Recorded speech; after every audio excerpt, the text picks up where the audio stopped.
Olá, muito bom dia a você que acompanha mais um capítulo deste Mundo Corporativo aqui na CBN.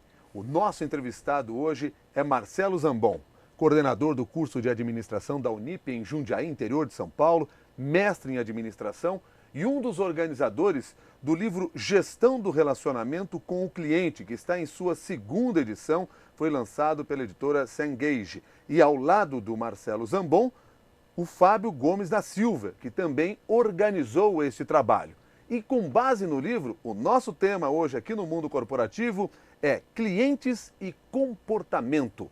Marcelo, muito bom dia para você e desde já muito obrigado pela sua presença aqui no Mundo Corporativo. Bom dia, Milton. Muito obrigado a você e muito obrigado pela oportunidade de tratarmos desse assunto tão relevante hoje no mundo dos negócios de maneira geral, que é justamente o entendimento do cliente e o entendimento das relações que as organizações podem estabelecer com eles, justamente nesse sentido de quem é o cliente, como ele se comporta, como atrair o cliente, como cativar o cliente nesse universo de o bem atender e a construção de um relacionamento que seja mutuamente vantajoso. Essa é a nossa proposta.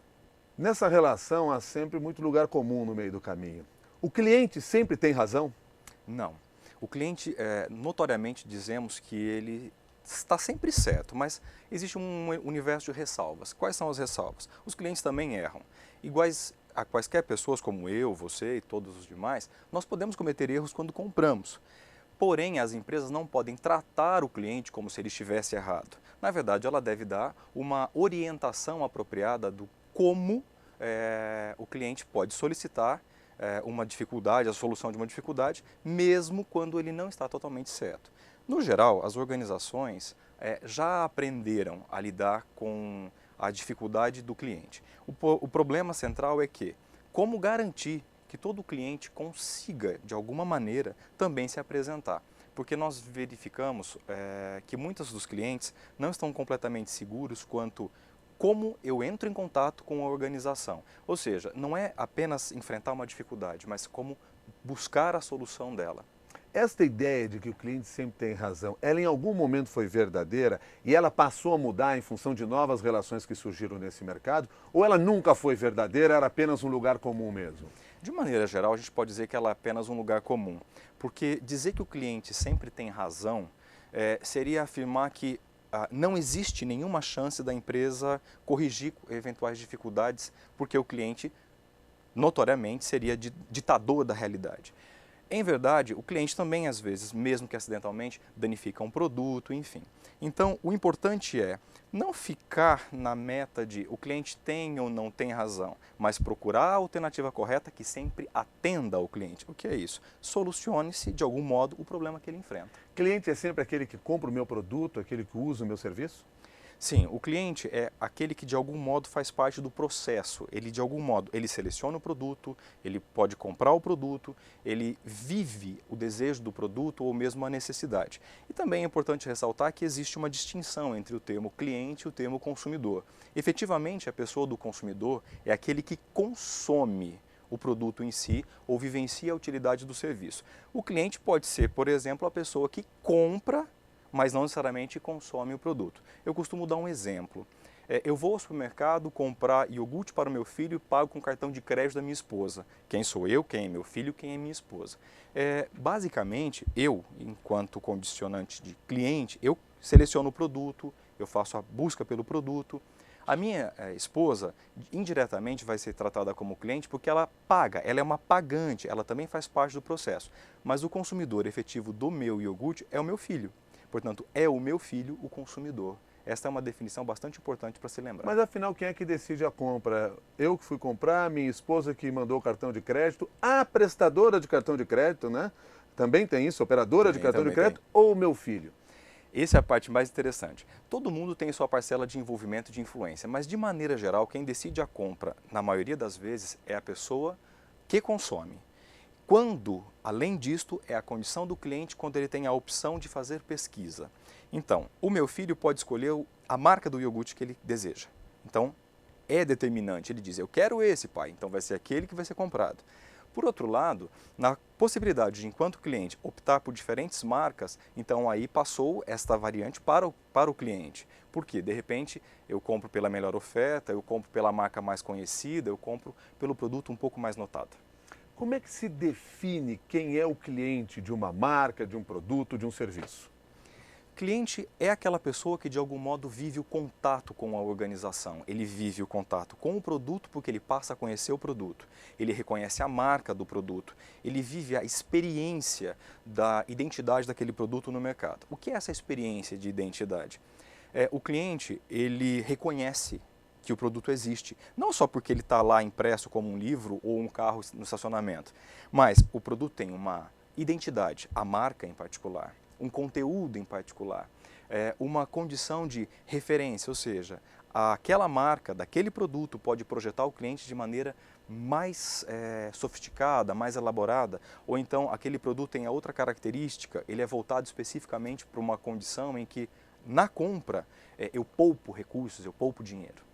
Marcelo, quando eu faço o produto, eu defino quem é meu cliente, ou primeiro eu defino quem é meu cliente e aí depois vou fazer o produto para ele?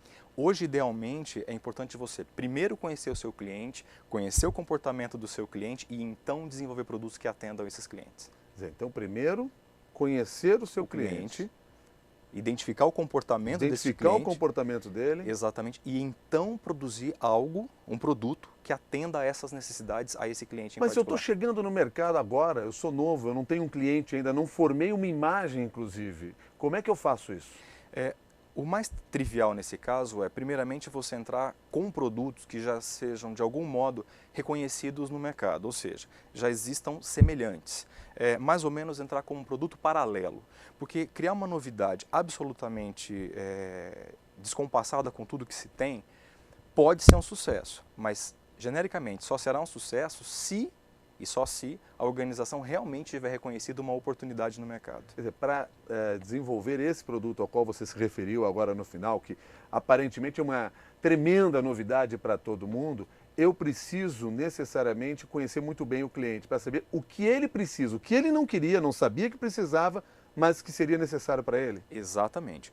Talvez valesse a pena citar um caso de algumas organizações que, por acaso, criam, aliás, não por acaso, perdão, criam o seu próprio mercado. Vale o exemplo da Apple. Ela cria o seu próprio mercado quando lança produtos cuja tecnologia é pertinente exclusivamente a eles mesmos. Então, nesse caso, a marca ela criou produtos que são populares, chamam a atenção das pessoas e que, de algum modo, as condicionam. Então, isso também é um tipo de estratégia. Mas, antes de tudo, ela teve que pensar num produto que as pessoas gostassem de usar, que tivesse um desenho, uma estética significativa, portanto, atraente o suficiente para as pessoas se mostrarem, eu quero este produto, e, claro, ter outras características, como uma marca fácil de pronunciar, um produto fácil de divulgar e com boa qualidade de propaganda e comunicação. Muitas vezes, quando nós buscamos alguma referência para falar sobre essa questão de criação de produtos, né, levando ao público uma necessidade que sequer ele sabia que tinha, ou um desejo que ele sequer sabia que tinha, a nossa referência é a Apple. Mas existem outras grandes corporações no Brasil, no mundo, que trabalham nesse sentido? Sim, existem.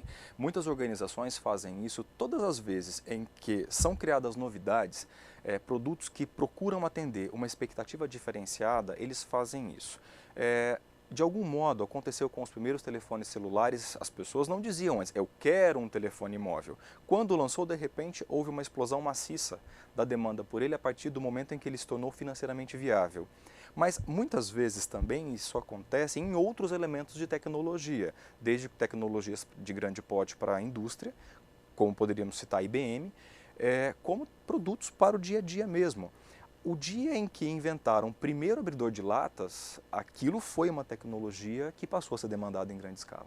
Eu lembro quando eu comecei a trabalhar, isso foi em 1984, profissionalmente, era um sucesso ouvir música numa coisa chamada Discman.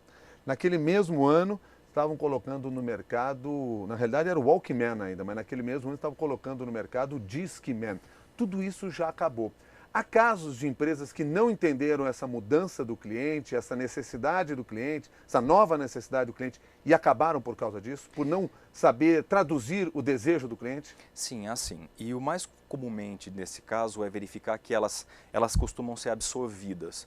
Algumas empresas, por dificuldades de continuar investindo e reconhecer os clientes que têm e como deveriam atender, elas acabam absorvidas por empresas mais atentas à realidade dos clientes. Daí, então, a importância de realmente conhecer o cliente e quais as condições do segmento, dentro do segmento, que podem atender esse cliente. Estas coisas, olhando para as empresas que deram certo, que estão atentas a tudo isso, elas acontecem assim por sensibilidade do executivo ou isso é pesquisa, pesquisa e mais pesquisa?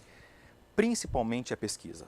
As organizações, de maneira geral, isso tem um caráter global, elas realmente investem em pesquisa, pelo menos as principais organizações de ponta, e muitas vezes as pesquisas acabam sendo utilizadas por outras organizações.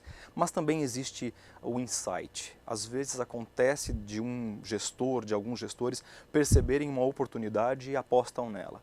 Mas o principal elemento hoje é a pesquisa. É ouvir o cliente ou são coisas diferentes? Pesquisa é uma coisa, ouvir o cliente, até para identificar a satisfação dele com aquilo que você coloca no mercado, é outra diferente. Ouvir o cliente também se dá através de pesquisa. Você tem diferentes métodos para ouvir o cliente, mas quando você se programa para ouvir, registra as informações do cliente, você está em um processo de pesquisa. Nesse caso, então, você começa a conhecer exatamente o comportamento, o perfil comportamental desse cliente. Quais os melhores caminhos para se ouvir bem o que o cliente pensa? Eu acho que a primeira coisa para ouvir bem o cliente é querer fazê-lo bem. Quem lida com o cliente precisa estar preparado para ouvir de fato o que isso quer dizer, o que o cliente realmente quer dizer com aquilo que ele apresenta.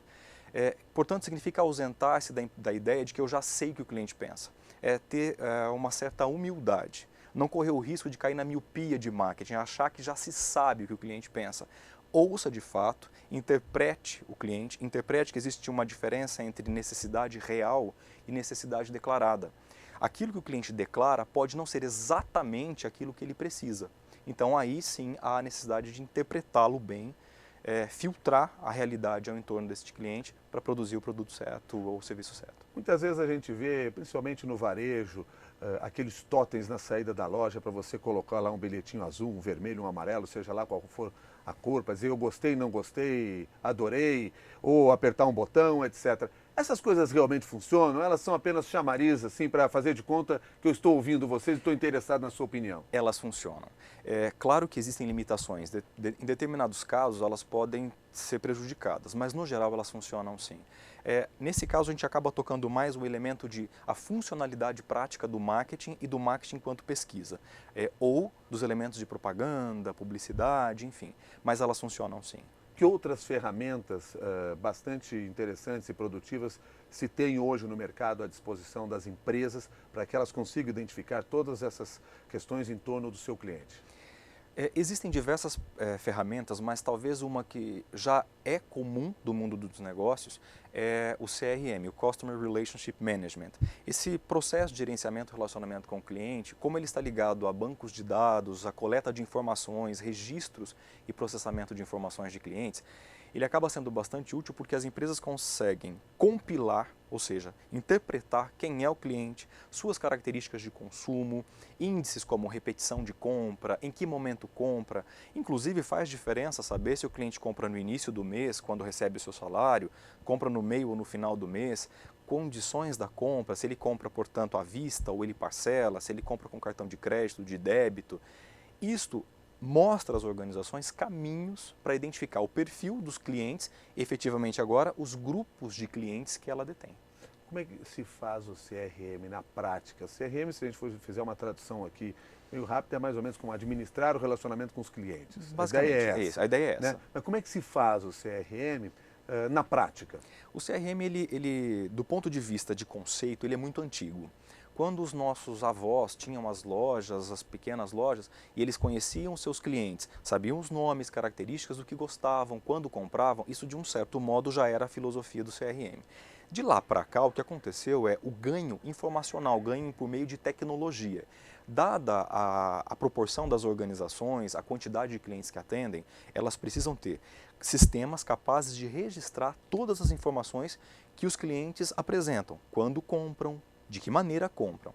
Quando se faz isso, se trata esses dados, você consegue começar o processo de comunicação apropriada com os clientes e, portanto, de relacionamento. Isso se faz através de softwares implantados na própria empresa que consegue identificar esse tipo de comportamento? E isso se faz através de softwares que são muito sofisticados a softwares elementares.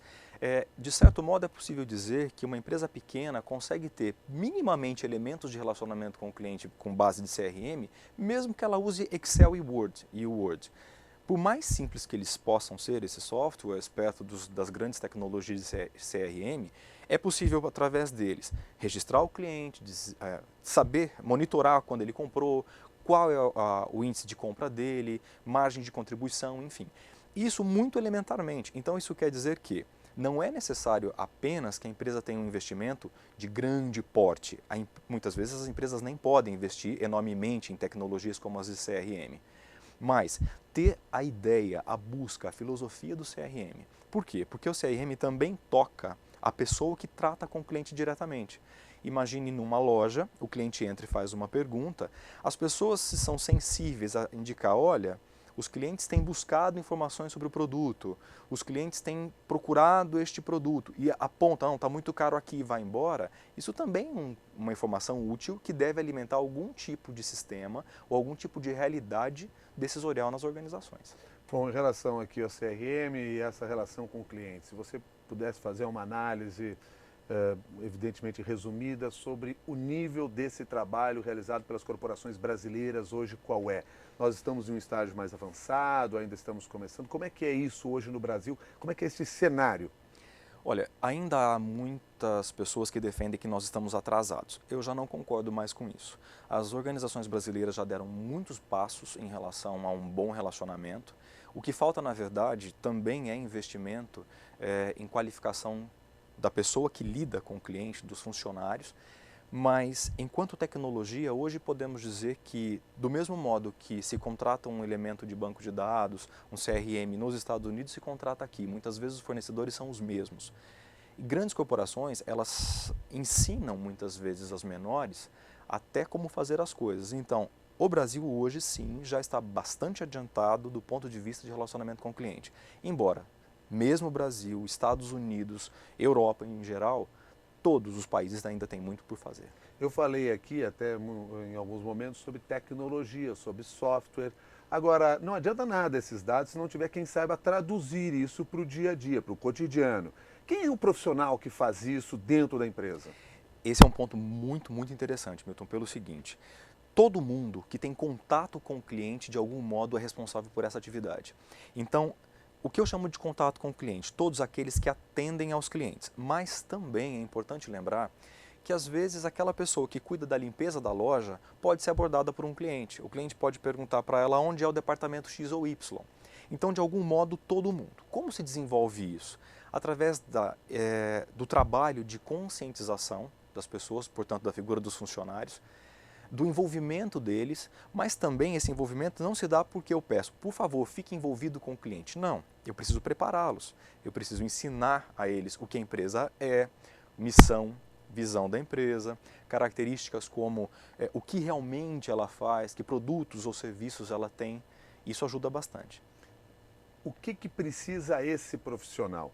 Pensando aqui em alguém que atua na área de administração e que está imaginando pegar esse mercado e olhar exatamente essa veia da relação do cliente, comportamento de cliente. O que ele precisa como perfil para estar preparado, devidamente preparado para atuar nesse segmento? É bastante interessante dizer que as pessoas que lidam diretamente com o cliente precisam ser muito cordiais, preparadas enquanto eu detenho conhecimento sobre aquilo que eu informo, ou seja, eu conheço a empresa, eu conheço os produtos, ser capaz de ouvir o que o cliente tem a dizer e novamente filtrar aquela distinção entre o que o cliente disse e aquilo que ele realmente precisa.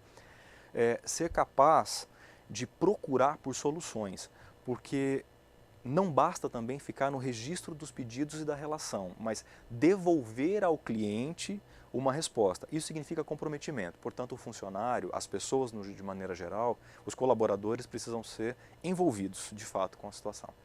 Os serviços de atendimento ao cliente, que muitas vezes funcionam apenas por telefone, e que tem aquele padrão no relacionamento com o cliente, seguem textos prontos, eles funcionam? De maneira geral, eles funcionam dentro de um conjunto de dúvidas e demandas que o cliente tem. Porém, aí mora, pelo menos aqui no mercado brasileiro, grande parte das dificuldades. Muitas empresas, muitas operadoras, inclusive, têm dificuldade porque fica tão condicionado a uma dada realidade que os clientes muitas vezes não conseguem a solução do problema imediatamente. Outro problema é o aparente descaso, em certos momentos, em deixar, por exemplo, o cliente por muito tempo, às vezes por mais de 30 minutos, à procura de uma solução por um sistema que é atendido puramente por telefone. Isso realmente é um grande problema. As empresas precisam de maior agilidade nesse sentido. E faltam profissionais preparados para essa área? Faltam também. Isso é fácil de verificar. Quando se assiste, aliás, quando se liga para centrais de atendimento, sejam de quaisquer operadoras de telefonia ou de quaisquer outros tipos de empresa, enfim, é notório que nem todas as pessoas que atendem tratam do problema e do atendimento da mesma maneira. Algumas já estão mais preparadas do que outras. A padronização no comportamento é fundamental? A padronização é fundamental, mas principalmente a padronização com autonomia, que é aquele processo de existe um padrão, existe um modelo de atendimento, o mais apropriado possível para cada realidade, portanto, de cada empresa, mas também a entrega de autonomia para o profissional ali. Por quê? Porque existem problemas que são inusitados, eles podem ocorrer pela primeira vez. Então, se esta figura de colaborador tem uma chance maior de solucionar aquele problema, ele tem mais autonomia, isso também ajuda muito aos clientes. Marcelo Zambon, a gente identifica muitas vezes nessa relação com os clientes que, evidentemente, nem todos tratam os clientes da mesma maneira, há diferenças, etc. e tal. Agora, na hora de fazer a compra, na hora de procurar o serviço, de procurar o produto, o que conta mesmo não é o preço e a qualidade daquele produto? Olha, naturalmente o preço conta muito, mas existem muitos clientes que preferem a compra em função do reconhecimento que eles têm para certas marcas, portanto, certos produtos. Alguns clientes, portanto, não vão abrir mão da marca X ou da marca Y, que faz parte do repertório de consumo deles. Já outros clientes vão comprar exclusivamente em função da marca. Veja que estratégias de promoção e de liquidação costumeiramente funcionam porque o cliente que prefere aquela marca, quando vê aquela marca mais barata, mesmo que seja temporariamente, ele compra. Por quê? Porque ele já almejava aquilo. Por outro lado, convenhamos que na sociedade muitas pessoas não têm a oportunidade de comprar todos os produtos a todo momento. Então existe um preparo, uma programação financeira. Nesse caso, é inegável que muitos dos produtos serão sempre os mais baratos possíveis. Marcelo, agora há pouco nós estávamos falando sobre essa relação com o cliente, você falou dos funcionários que fazem o atendimento, às vezes até a moça que cuida da limpeza da loja quando é assediada em busca de uma informação, pode ajudar também a formação de um novo conhecimento sobre aqueles clientes. Mas como é que fica essa situação com as compras online, onde aparentemente o intermediário acabou? É interessante a dimensão da compra online porque o intermediário não existe, no máximo existe o infomediário, que é aquele que vai intermediar o acesso do cliente para a rede específica que faz a venda. Porém, ali, o que protege o cliente são as condições. Ele tem uma gama de informações sobre o produto antes de comprar disponível na internet, então a internet tornou possível comparar preço, saber exatamente as características técnicas do produto antes de realizar a compra. E ao mesmo tempo, do ponto de vista da utilidade da lei brasileira, a gente tem uma semana depois da compra, assim que recebe o produto, para, por exemplo, desistir da compra. Então isso, de certo modo, ajuda o cliente, ajuda o consumidor nessa tratativa com o ambiente virtual. Essa tecnologia, essa compra digital, ela tornou mais fácil entender quem é o cliente ou ficou mais difícil? Ela ajuda, ela torna mais fácil, porque customização, que significa agregar valor aos produtos, serviços, enfim, ela é costumeiramente cara, mas através da rede mundial de computadores, ou seja, da internet, ela vai ficando mais barata. Por quê? Porque na internet é mais provável reconhecer o perfil de compra daquele cliente, sobretudo quando ele está cadastrado no meu site. O cliente tem a chance, para muitos dos sites, de dizer preferências, o que ele compra, quando ele compra, condições da compra, enfim. Bom, nós tivemos um péssimo exemplo recentemente, que aliás está em andamento ainda no mundo corporativo, que é da Americanas.com. Eu queria que você nos trouxesse dentro dessa relação digital, das compras online, etc., esse novo momento, um bom exemplo que a gente já tem, um bom caso que a gente já tenha de relacionamento com os clientes, algo que realmente esteja dando certo, com resultados positivos? Primeiramente, é importante dizer que casos positivos eles acontecem mesmo frente a problemas. Americanas.com enfrenta e enfrentou uma certa dificuldade, mas existem muitos casos de sucesso das relações dela com muitos dos clientes que ela tem. Então, o sucesso muitas vezes é visto por aquele cliente que foi bem atendido naquele momento em que ele precisou. Submarino, Saraiva, essas lojas também, no campo eletrônico, tiveram muitos elementos de sucesso, mas também tiveram algumas dificuldades. Então, o mais importante do universo eletrônico hoje não é o olhar apenas para o problema, para a dificuldade, mas a construção de soluções para quando eles acontecerem. Imagine, por exemplo, que a demanda, ou seja, a quantidade de compras online tem aumentado bastante. Isso significa que até mesmo alguns sites têm dificuldade de atender em determinados momentos. Vai um exemplo. Nesse último domingo, o Fantástico anunciou um site, www.cimet.nic.br, cuja finalidade é monitorar a qualidade do seu sinal de internet de banda larga. Em seguida, eu assisti ao Fantástico naquele momento, eu entrei no site. O que aconteceu? O site não conseguiu me atender, dado o volume de pessoas que acessaram. Então, não dá para tratar este momento como um problema, porque a gente sabe que os servidores têm limite. Então, em determinadas circunstâncias, falta programação. Nesse caso, não, é um excesso de demanda. Já no caso de Americanas e outras lojas, é importante haver um cuidado maior com centrais de distribuição, com processamento de pedidos e, claro, a garantia, a manutenção da entrega no prazo. Marcelo, é possível manter relacionamento com o cliente em apenas 140 caracteres? É sim, embora isso seja difícil. Porque 140 caracteres você mais dá trechos de informação, aponta novidades, chama a atenção do cliente. Mas você torna o cliente muito reativo ou, mesmo quando proativo, mas de um universo muito pequeno informacional. Isso às vezes deixa margem para interpretações, para falta de informações, para certas dificuldades. Claro que me refiro aqui aos 140 caracteres, porque estou falando aqui do Twitter, que tem sido utilizado muito pelas empresas. Agora, dias atrás eu ainda recebi uma reclamação de uma pessoa que disse o seguinte: eu comecei a seguir uma dessas empresas e de repente eu vi que ela começou a encher minha timeline de produtos, de propostas, de comerciais, basicamente. Erram as empresas quando fazem isso, ao usar as redes sociais para divulgar comercial em vez de fazer relacionamento? Eu vou separar a resposta em duas medidas. Primeiramente, as empresas elas não erram desde que elas tenham um certo cuidado. Qual é o cuidado? Existe uma coisa em relacionamento com o cliente, oriunda do marketing, que é o marketing de permissão. Nós temos que pedir a permissão dos clientes para fazer certas coisas, portanto, entrar em contato com ele. Quando nós pedimos permissão e ele diz que sim, eu posso mandar essas informações, eu posso sobrecarregá-lo de repetição de informação, tudo bem, as empresas aí não erram. Erram aquelas que não têm esse contato, não têm esse grau de relacionamento. Mandam informações demais para os clientes, cansam os clientes. A mesma coisa se aplica aos e-mails. As nossas caixas postais costumam ficar sobrecarregadas de matérias, de informações e de promoções que não nos interessam. Então a gente cria um monte de mecanismos de bloqueio.